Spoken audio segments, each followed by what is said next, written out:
As we've seen with the Da Vinci Code video I've made, conspiracies have been around for a while.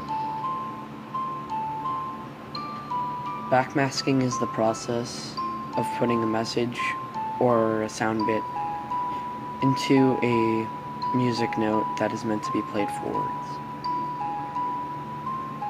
The Satanic Panic of the 1960s all the way through the 1990s consisted of fear-mongering people based on the phobia that the media was filled with Satanists in the secular society.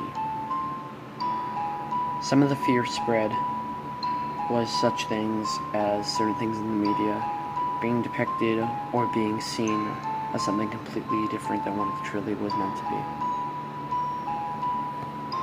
Two examples of this would be as in shooters like Doom depicting people shooting actually caused people to be more violent and to cause more murders.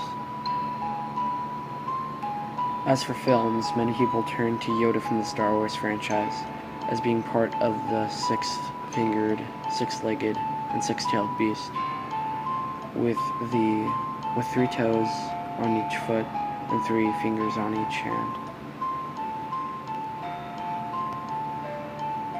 Despite many accusations of the media being partly satanic or completely satanic, depending on where they're talking about, the biggest media they focused on was music. At the time, there were many rock bands that have been accused of using subliminal messaging in the backmasking of their own songs. However, there were some accusations of music that even some of the most radical people in the movement saw as completely unbelievable.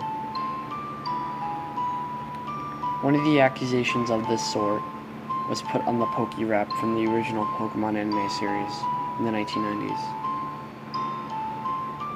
This claim stated that the Poke rap had I Love Satan in it when you played part of it backwards. I'll show you the audio clip right now. Zubat, Primate, Meow, Onyx, Geodude, Rapidash, Magneton, Snorlax, Gengar, Tangela, Goldeen, Spearow, Weezing, Seal, Gyarados, Slowbro! Gotta catch 'em all! Gotta catch 'em all! Gotta catch 'em all! Yeah! Gotta catch 'em all, Pokemon!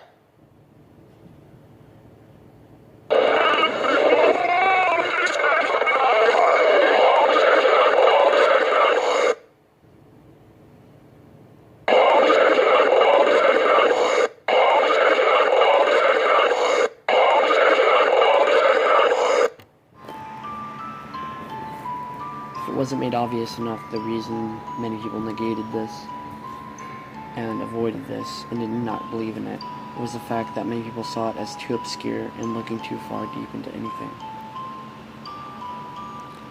Accusations of this sort continued for a very long while, eventually hitting some very iconic music, one of them being Led Zeppelin and their classic Stairway to Heaven.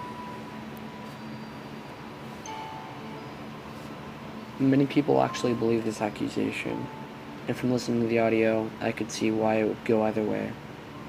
Some claiming again that it went too far and was too obscure, people looking into it too much, and the others who thought that this was clear evidence that something was being hidden. Again, I'll play the audio. If there's a button in your hedgerow, don't be alone there. It's just a sprinkling for a snake queen. Yes, there are 2 paths you can go by, but in the long run, there's still time to change the road you're on.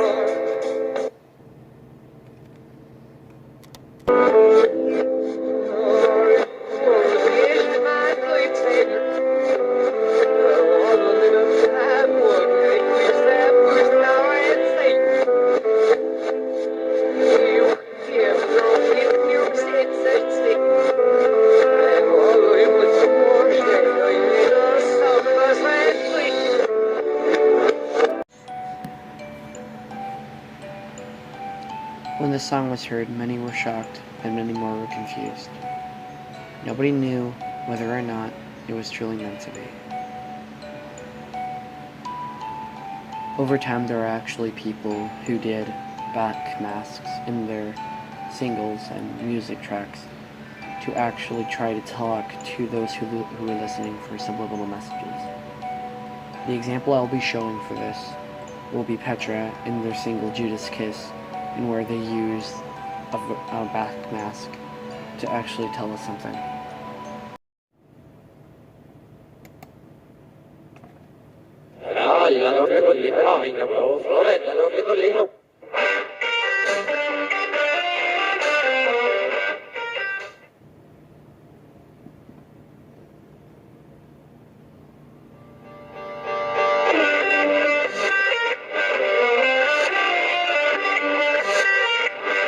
What are you looking for the devil for when you ought to be looking for the Lord?